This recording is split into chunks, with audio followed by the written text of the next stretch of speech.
Olá pessoal, tudo bem? Eu sou o Renato, pré-vendas da TP-Link Brasil. Hoje nós vamos falar um pouco sobre o roteador novo EC225G5, um roteador AC Gigabit Easy Mesh da TP-Link. E tá aqui comigo para me ajudar o Antônio. Beleza, Renato? Beleza, pessoal? Tudo bem? Como o Renato disse, meu nome é Antônio, também atuo ali na parte de pré-vendas da TP-Link e a gente veio falar um pouquinho aqui sobre esse modelo novo que tá chegando aí no mercado da TP-Link para vocês provedores, que é o EC225. Então, um roteador portas Gigabit, é um roteador com Easy Mesh já, né? Um roteador Wi-Fi 5 AC. Explica pra gente um pouquinho. Ele é 1300, né? Ele não é nem 1200. Vamos lá. Então, como você disse, ele é um AC 1300, né? Então, ele é um roteador Wi-Fi AC. Eu costumo dizer que a gente costuma chamar ele como se fosse aquele intermediário entre o AC 1200 e o Wi-Fi 6, né? Então, assim, você não tem a pretensão, por exemplo, de migrar ainda os seus equipamentos para o Wi-Fi 6, mas você também precisa de equipamento que consiga te fornecer um pouco mais de performance do que um AC 1200. O EC225, pelo fato dele ser um AC 1300, ele já é uma indicação bacaninha para você utilizar, atender esse nicho aí de assinantes aí. E ele tá na mesma faixa de preço do AC 1200, nisso ele não perde em nada, ele tá super competitivo. Sim, e a gente com certeza vai entregar mais velocidade com a mesma faixa de preço. Esse equipamento vai fazer Easy Mesh com ele mesmo, com algum outro modelo? Como é que vai funcionar? Bacana. O EC225, né, ele atua com o padrão protocolo Easy Mesh, né, imposto pela Wi-Fi Alliance. Então você consegue tanto fazer essa parte de Easy Mesh, né, Rede Mesh com ele, também você consegue usar um dos nossos outros equipamentos, como por exemplo o HC220. Dá para você fazer um enlace entre um e outro, sendo esse backhaul, né, essa comunicação entre esses equipamentos, tanto via cabo quanto via Wi-Fi.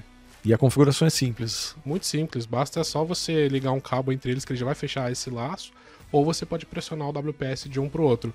E o que é interessante também é porque dentro do equipamento você consegue enxergar toda a topologia, como está sendo feito esse enlace, se ele está acontecendo, sei lá, via 2.4, via 5 GHz, ou, por exemplo, via cabo, né?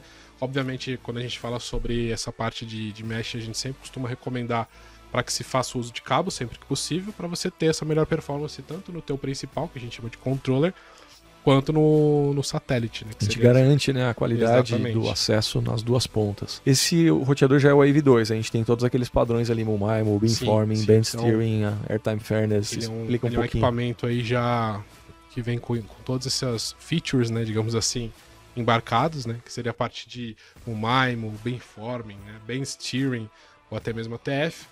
Pegar um pouquinho aqui para falar um pouquinho sobre cada uma delas. É bem simples, né? Ele é um MoMIMO 2x2, né? Sim. Explicando assim, de maneira bem... sem muito techniquez, o que seria cada uma desses recursos, né? Porque é importante para você também que vai agregar esse equipamento na casa de um assinante, você ter isso também como um argumento de uso do equipamento, para você demonstrar para o assinante que você está colocando equipamento premium na casa dele, né? Você não está colocando equipamento qualquer. Então o MoMIMO, na verdade, é uma maneira muito fácil da gente explicar isso, sem entrar muito em bits e bytes, você usa, por exemplo, um exemplo assim, eu gosto de usar um exemplo de uma avenida, né? Então, imagina que você tem aqui de um ponto A para um ponto B. E se você só tem uma faixa nessa avenida, você vai levar um certo tempo. Se você duplica essa faixa, você vai ter um caminho maior para percorrer, você vai fazer isso com maior fluidez, porque dois carros vão passar... Vai ter gente indo e voltando ao mesmo tempo. Exatamente, você vai ter mais que um fluxo, né, de dados, digamos assim, para você fazer essa passagem. Então, você tem uma conexão muito mais estável, né? Você tem um serviço muito mais responsivo. Mais ágil, mais rápido, né? Exatamente. E o Beamforming também é outra tecnologia bem bacana, né? Isso. O Beamforming, ele é interessante porque imagina que o teu equipamento ele emana o sinal de maneira omnidirecional, né? Então, o teu equipamento, durante todo momento, ele está fazendo um scan daquela região, mandando esse sinal de 360 graus ao redor dele. Só que quando a gente atua através do Beamforming, basicamente o teu equipamento vai ser inteligente a ponto de, cara, eu sei que esse equipamento que está aqui, nesse específico local, ele precisa se comunicar com um roteador. Então o Beamforming, ele consegue canalizar e focalizar esse tipo de sinal. Então ele permanece, obviamente, emanando o sinal de maneira omnidirecional. Mas ele concentra melhor, né, o espectro. Focar e concentrar esse espectro. Você garante também uma maior fluidez, uma perda menor de pacotes, esse tipo de coisa. Né? O Band Steering, então, a gente também consegue depois, né, somado a todas essas duas tecnologias, unificar o SSID, né? Então o usuário, ao invés de escanear ali e ver duas redes, uma 2.4, outra 5, isso, ele unifica essas redes. Bacana. Né? O Band Steering até é interessante, também é um recurso muito, muito discutido aí e desejada aí por provedores e clientes, né? Que é basicamente a facilidade de você ter uma única rede, né? Um único nome de rede exposto naquele local. Só que essa mesma rede ela vai atribuir tanto o sinal 2.4 quanto 5.8, de modo que o aparelho, quando se conectar a essa rede, ele vai ser priorizado naquela banda que vai ser melhor utilizada naquele momento. Inclusive, isso gera até algumas dúvidas e alguns comentários, né? Que é equipamentos que fazem a junção das bandas, mas não são band steering, né? Qual que é a principal diferença entre você ter o recurso band steering e não ter? Uma coisa é você ter a capacidade de você juntar as duas bandas, né? Isso é fato. Você consegue jogar o 2.4 ou 5.8 e fazer essa junção de banda.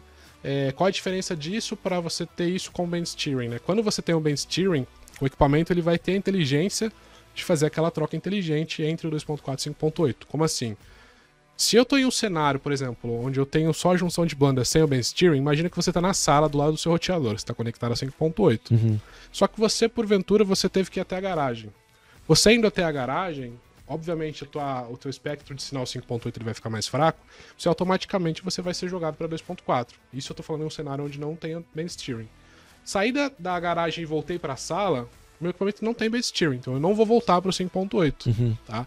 E essa é a grande diferença de você ter um equipamento com band steering. Por quê? Quando o equipamento ele tem band steering, ele vai falar, poxa, esse cara ele tá em 2.4 porque foi até a garagem.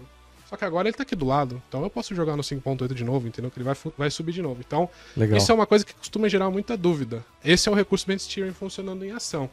E um outro recurso também que é muito interessante, principalmente... O trava-língua, né? Airtime Fairness. Vamos chamar de ATF. ATF. Né? ATF. Que ele é um recurso muito interessante, principalmente para o cenário brasileiro. Porque a gente tem muito dispositivo, não diria obsoleto, mas dispositivo antigo, né? Aquela impressora que ainda opera em 11B, né? Aquele celularzinho lá que só fala em 2.4 é antigo. E quando a gente está falando sobre tecnologia, né? Falando sobre redes de maneira geral... existe um negócio que basicamente ele sempre vai nivelar tudo por baixo. Ou seja, se eu tenho uma coisa que funciona em 10, outra coisa que funciona em 5, o meu que funciona em 10 ele consegue funcionar em 5, mas o que funciona em 5 não consegue funcionar em 10. Então ele vai jogar os dois para funcionar em 5. E o ATF, né, ele basicamente é como se fosse uma redoma protetiva. Como assim? Imagina que você conectou um dispositivo que a gente chama de obsoleto em uma rede. Em tese, se você não tem um ATF, aquele equipamento ele vai ficar prejudicado porque ele vai jogar todos os outros que se conectarem àquele roteador para baixo, e aí todo mundo ia ter que trabalhar naquela menor frequência operável, né? Quando você tem um ATF, é como se você criasse várias redomas, vários grupos, e cada equipamento ficasse separado dentro do seu grupo, de modo que aquele equipamento obsoleto, digamos assim, que conectou, ele não vai mais jogar todo mundo para baixo, né? Então você vai conseguir operar com equipamento, sei lá, um iPhone novo do mercado, e com aquele celular mais obsoleto na mesma rede, cada um vai ter sua performance singular, sem atrapalhar a performance do outro. Então, é um recurso para você, provedor, que vai evitar uma dor de cabeça que você não faz ideia. Então, com certeza. É bacana. Bom, e a gente hoje em dia já fala de Wi-Fi 6, esse equipamento é um Wi-Fi 5, mas nem por isso ele deixa de entregar performance, né? A velocidade dele hoje está já bem alta, né? Olha, Renato, em testes que nós fizemos em laboratório, com um celular legalzinho assim também, um link de 1 GB imposto sobre ele. No servidor de speed test normal, a gente consegue atingir aí facilmente 640 megas no Wi-Fi, tá? Legal, então para o provedor que está entregando já planos de 600 MB, o EC225G5 com certeza é uma opção válida, né? Com certeza. E, bom, ele trabalha, obviamente, com aquela suite de softwares que nós temos, né? O Aginet Access, Aginet Config. O que você pode falar a respeito disso? Sim, o EC225 ele é compatível com ambas as nossas ferramentas, né?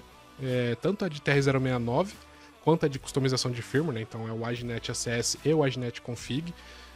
De modo que uma é de fato para você ter aquela gestão e suporte massivo desses equipamentos, e a outra para você fazer a personalização de firmware desses equipamentos. De modo que se o cliente final fizer, por exemplo, alguma customização, alteração de parâmetro ou resetar esse equipamento, ele vai voltar para aquele padrão que você pré-definiu como provedor. Então você não perde, por exemplo, uma conectividade. Dá para incluir, inclusive, o logotipo do provedor na página de configuração. Você consegue fazer toda a personalização de logomarca.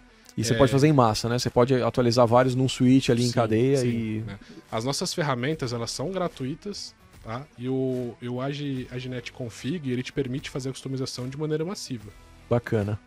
Bom, pessoal, esse é o EC225G5, roteador que já está disponível para você, provedor. Consulta o seu distribuidor, tá? Se você tiver mais dúvidas a respeito do equipamento, o nosso site está bastante completo com as informações técnicas a respeito do produto. Havendo alguma dúvida que você não encontrou a resposta ali, você pode escrever para a gente, corp.br@tp-link.com. Nosso time vai estar sempre à disposição para esclarecer qualquer dúvida. E é isso, pessoal. Muito obrigado. Valeu, Antônio. Valeu, Renato. Obrigado, pessoal. Tchau, tchau.